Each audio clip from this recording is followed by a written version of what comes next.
Je vais donner ce défi à quelqu'un. Si aujourd'hui tu veux te connaître à peu près qui tu es, je vais te proposer de prendre les congés quelque part. Tu prends ton téléphone, tu laisses. Tu vas dans un environnement neutre, sans bruit, où il n'y a que le vent, c'est-à-dire qu'il n'y a absolument rien. Tu es dans un environnement neutre. S'il y a même moyen, fais en sorte que tu n'aies pas de nourriture. Tu vas vraiment dans cet environnement neutre et tu essayes de retravailler sur ton cerveau la confiance en soi, la confiance à ton cerveau. Quand tu vas t'asseoir dans cet environnement neutre, tu dors peut-être en forêt, on ne sait pas. Il y a un premier élément qui va venir, la peur. Je suis en brousse, j'ai peur de mourir. Lorsque tu as peur de mourir, de rencontrer des animaux sauvages, de rencontrer ceci, dans cette peur, tu vas commencer à trouver des solutions pour ne pas être attaqué par des animaux sauvages. Qui va développer cette pensée? C'est toi. C'est ton cerveau qui va développer la première pensée. Comment est-ce que je peux faire en sorte, étant ici en brousse, sans matière, sans absolument rien, à ce que si un lion m'attaque, je devrais être capable de me protéger? Quelle est la première stratégie? Tu ne t'en rendras pas compte. Tu vas te retrouver en train de chercher une arme qui peut être un morceau de bois. Que tu dis que bon, ok, comme je suis en train de vouloir me défendre, il faudrait au moins que, comme je n'ai pas de matière, que je puisse avoir un morceau de bois entre les mains. Première solution. Tu as déjà commencé à penser à te défendre. Maintenant que tu as un morceau de bois, tu vas te dire que non, j'ai un morceau de bois entre les mains. Mais ce morceau de bois, c'est juste un bois, je vais taper comme ça. Mais si le morceau de bois là ressemble à une lance, que je peux envoyer sur quelqu'un, ça le pique. Tu as un morceau de bois, comment est-ce que je peux transformer le morceau de bois en lance? Là maintenant, il y a une autre question qui est née dans ton cerveau. Tu vas passer à la phase de la création de la lance avec le morceau de bois. Tu vas apprendre à l'instant à chercher une pierre dans cette forêt pour pouvoir frotter le morceau de bois dedans jusqu'à ce que ça puisse être pointu. Tu as déjà quelque chose de pointu. Ça peut faire en sorte que lorsque quelqu'un vient, tu peux piquer avec le morceau de bois. Tu es dans un environnement neutre. Ton cerveau commence à travailler.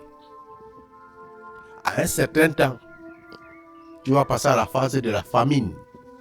Tu as faim en brousse. Qu'est-ce que je peux manger dans cette brousse? Ton cerveau est en train de travailler. Tu n'as pas de téléphone. Il n'y a aucune distraction autour de toi. Aucune distraction. Tu commences à chercher de quoi manger. Dans le je crois manger, peut-être tu penses que non, ceci c'est le poison, ceci c'est cela. Tu vas commencer à regarder les arbres fruitiers. Tu vas commencer à regarder les trucs au sol. Tu vas commencer à regarder les herbes. Tu vas regarder tout ça. Après, tu vas te retrouver que dans cette forêt, tu as trouvé peut-être quelque chose à manger, qui peuvent être des fruits, qui peuvent être ceci. Et tu vas comprendre que tu n'as pas besoin de viande. Tu n'as même pas besoin de les cuisiner. Tu vas commencer à les manger et ça aura un goût particulier. Parce que tu es dans les difficultés et ton cerveau travaille.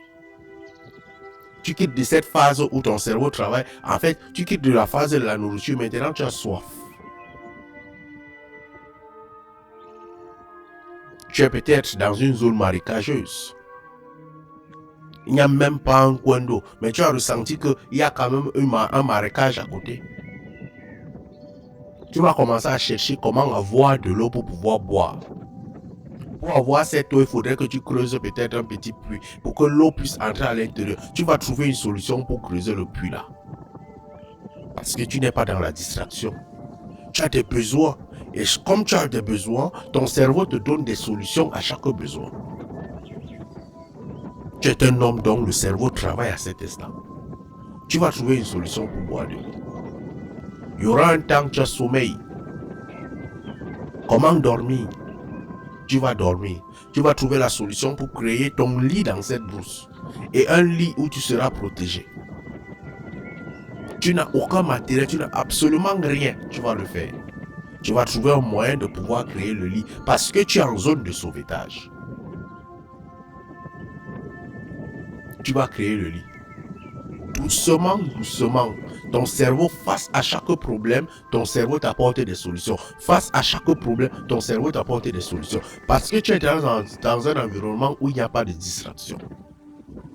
Tu peux évoluer comme ça jusqu'à créer le feu. Sans rien sur toi, tu es capable de le faire jusqu'à créer le feu en brousse, sans rien. Parce que ton environnement te permet d'avoir un cerveau qui est en train de travailler. Va tester ton cerveau dans ça. Va dans un environnement neutre. Un environnement où il n'y a que des épreuves. Un environnement où tu devrais réfléchir. Quand tu sortiras de cet environnement, tu comprendras que tu as une nouvelle version. Tu comprendras que tu n'as pas besoin de l'école. Tu comprendras que tu n'as pas besoin d'enseignement. Tu comprendras que les épreuves, c'est l'enseignement. Tu comprendras que les difficultés, c'est l'enseignement. Tu comprendras que les difficultés créent en toi une nouvelle version, une nouvelle personne. Mais plus tu es dans la distraction, plus ton cerveau s'affaiblit. Plus tu es dans la distraction, plus tu crois que tu ne peux rien créer. Plus tu es dans la distraction, plus tu crois que tu n'es rien. Plus tu es dans la distraction, plus tu te sous-estimes. Plus tu es dans la distraction, plus tu ne crois pas à tes compétences. La distraction, un environnement de distraction, un environnement d'incompétence. Donc, pour moi, si tu veux renouveler, redynamiser ton cerveau, le remettre au travail, voilà un exercice à peu près à faire. Essaye-le, tu comprendras qui tu es. Tu comprendras ce que tu es capable de faire, l'impossible. Mais dans la distraction, tu ne comprendras jamais que tu es capable de faire l'impossible. Allume ton